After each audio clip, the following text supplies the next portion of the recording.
नमस्कार। आज हम एक बहुत ही दिलचस्प संवाद देख रहे हैं ऋषियों और सूत जी के बीच का। जी। और सवाल बिल्कुल सीधा सा है, शिवलिंग की स्थापना और पूजा, भाई ये ठीक से कैसे की जाए? क्या जरूरी बातें हैं जिनका ध्यान रखना चाहिए?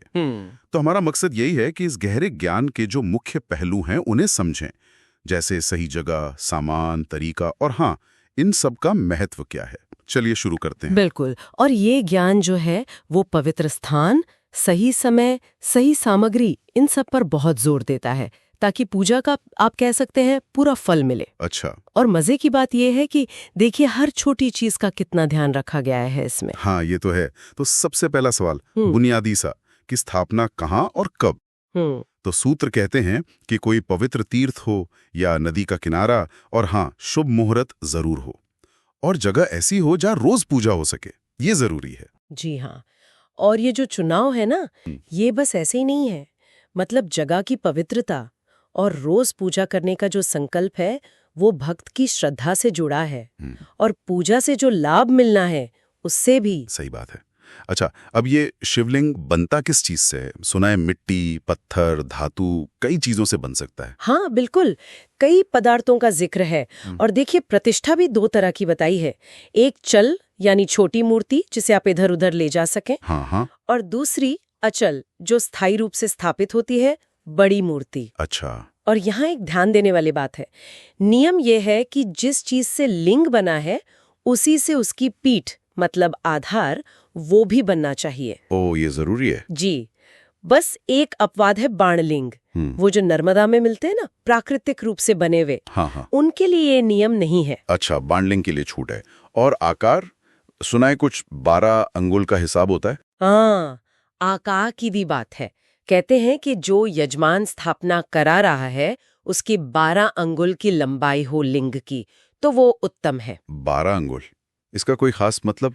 12 की संख्या ना अक्सर पूर्णता का प्रतीक मानी जाती है शास्त्रों में। ऐसा संकेत है कि इससे कम हो तो शायद फल में कुछ कमी रहे, पर ज्यादा में कोई दोष नहीं। समझ गया। खैर, अब स्थापना की विधि पे आए। ये काफी विस्तार से बताई गई है। हाँ बताइए। देखिए, पहले तो शिल्पशास्त्र के हिसाब से एक अच्छा सा मंदिर बने, देवालय, उसका गर्भगृह सुंदर हो, साफ सुथरा। और फिर वो गड्ढा खोदते हैं, उसमें नवरत्न डालते हैं, जैसे नीलम, माणिक्य, मोती, वैदिक मंत्रों के साथ। सही कहा, बिल्कुल। ये रत्न वगैरह जो हैं वो ग्रहों की अच्छी ऊर्जा खींचने और उस जगह को पवित्र करने के लिए होते हैं।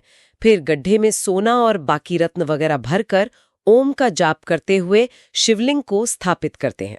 अच्छा। और उसे पीठ से जोड़ देते हैं। ये पूरी प्रक्रिया जो है ना, ये शुद्धिकरण और वहां एक दैवीय ऊर्जा स्थापित करने का प्रतीक है।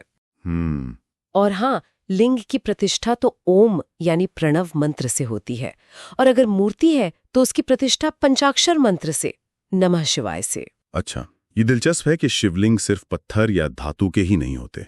ये बात तो शायद बहुतों को ना पता हो कि पेड़ पौधों को और यहाँ तक कि कीड़े मकोड़ों को भी लिंग स्वरूप माना गया है। बिल्कुल, और यही तो इस दर्शन की गहराई है। स्थावर यानी पेड़ पौधे और जंगम यानी कीड़े मकोड़े। हाँ। और इनकी सेवा का तरीका भी अलग है। स्थावर को सींचना, जल देना, जंगम को खाना पानी देना। मतलब असल में भाव ये है कि सृष्टि में जो कुछ भी है, चल अचल, उन सब में शिव का रूप देखो और उन्हें सुख पहुंचाओ। यही सच्ची शिव पूजा है। कितना बड़ा दृष्टिकोण है ये। वाकई। अच्छा, पूजा की बात चली है तो वो षोडशोपचार का जिक्र आता है, वो क्या है? ठीक। षोडशोपचार, हाँ। मतलब पूजा के 16 मुख्य स्टेप्स या चरण। हाँ। ये देवता का आदर सत्कार करने का एक पूरा तरीका है। हाँ। जैसे आवाहन यानी उन्हें बुलाना, हाँ। आसन देना, अर्घ्य, अभिषेक यानी स्नान कराना, हाँ। कपड़े पहनाना, भोग लगाना यानी नैवेद्य, ये सब 16 चरण। जी। और अगर ये सब ना हो पाए तो कम से कम कुछ मुख्य उपचार जैसे अर्घ्य से नैवेद्य तक वो तो जरूर करें। तो रोज की पूजा में मतलब क्या जरूरी माना गया है? देखिए, अपनी क्षमता के अनुसार रोज पूजा, अभिषेक, नैवेद्य चढ़ाना, नमस्कार करना और तर्पण, ये महत्वपूर्ण है। अच्छा। और इससे फर्क नहीं पड़ता कि लिंग स्वयंभू है या किसी ऋषि या देवता ने स्थापित किया है या नया स्थापित है। सबकी पूजा का फल एक जैसा बताया है। अच्छा।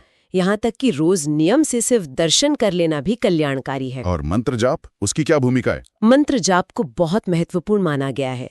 प्रणव यानी ओम, जो सृष्टि की मूल ध्वनि है, या फिर पंचाक्षर मंत्र नमः शिवाय या शिवाय नमः। संख्या और विधि का भी जिक्र है, जैसे रोज 10,000 प्रणव जाप करें या दोनों वक्त सुबह शाम 1000 बार करें।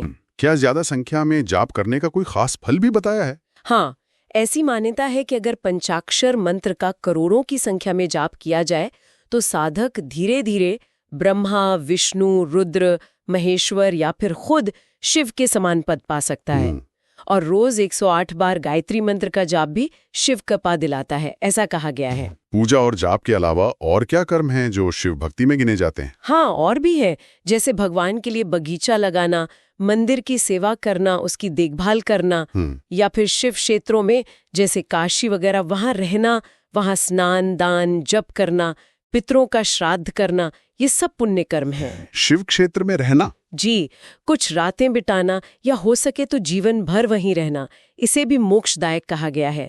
पर इन सब के मूल में जो है वो सबसे जरूरी है क्या?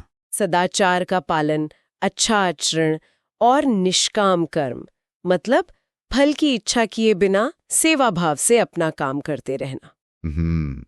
तो ये बात साफ है कि शिवलिंग स्थापना और पूजन सिर्फ कोई रस्म नहीं है, ये तो एक बहुत गहरी साधना है जिसमें जगह, समय, सामान, तरीका, मंत्र, सेवा भाव और आपका अपना आचरण सब कुछ जुड़ा हुआ है, सब मायने रखता है ना? बिल्कुल सही कहा। और इन सब विधियों और कर्मों को जानने के बाद ना एक सवाल मन में आता है। क्या? कि इतने सारे नियम, इतने सारे कर्मकांड, इनके पीछे का असली संदेश क्या है? क्या ये सब सिर्फ बाहरी चीजें हैं या फिर ये हमारी चेतना को हमारे अंदर के शिव तत्व से जोड़ने के अलग अलग रास्ते हैं, ताकि हम उसे अपने जीवन में महसूस कर सकें? शायद इस पर सोचना चाहिए।